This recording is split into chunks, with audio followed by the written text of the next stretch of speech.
Most people understand the simplest kind of sailing.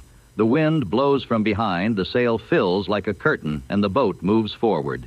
But skilled sailors can do something much stranger. They can move toward the direction the wind is coming from. At first, this sounds impossible. If the wind is blowing against the boat, why does the boat not simply get pushed backward? The answer is that a sail is not just a cloth wall. In many situations, it works more like a wing standing upright. When wind flows across a sail at an angle, the sail changes the direction of the moving air. The air is deflected. Because the air changes direction, it pushes back on the sail. That push is a force. But the force on the sail does not point neatly forward. It points partly sideways and partly forward. We can imagine splitting it into two parts or vectors. One part tries to push the boat sideways. The other part pushes the boat ahead. If the boat were just floating freely, the sideways part would dominate, and the boat would drift.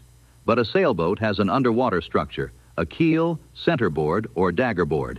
This surface cuts through the water and strongly resists sideways motion. The keel is crucial. It does not make the boat move forward by itself. Instead, it prevents the boat from being pushed too far sideways. Once that sideways motion is resisted, the forward part of the sail's force can move the boat ahead. This is why sailing is really a cooperation between air and water. The sail uses the wind, the keel uses the water. The boat moves because those two fluids push against different parts of the vessel. However, a sailboat usually cannot sail directly into the wind. There is a no-go zone close to the wind direction. If the bow points too directly into the wind, the sail flutters and loses useful force. So sailors use a zigzag path called tacking. First, the boat sails diagonally with the wind coming from one side. Then it turns through the wind and sails diagonally with the wind coming from the other side. Each leg moves partly sideways, but also partly upwind. Over time, the boat advances toward the wind's source. This looks inefficient on a map, but it is a brilliant use of geometry. The sailor is not overpowering the wind. The sailor is arranging the boat so the wind's force can be converted into useful motion. This also explains why sail trim matters. If the sail angle is wrong, the airflow separates badly and the sail loses power.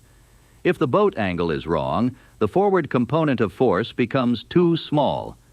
Good sailing means constantly adjusting the relationship between wind direction, sail shape, and boat heading. The same basic idea appears in airplane wings, wind turbines, and even racing sails. Moving air does not only push objects backward. If a surface is shaped and angled properly, moving air can create lift or forward drive. So sailing against the wind is not a violation of common sense. It is a lesson in deeper common sense. The wind pushes, the sail redirects, the keel resists sideways drift, the boat advances. The boat does not defeat nature. It uses nature's forces at an angle.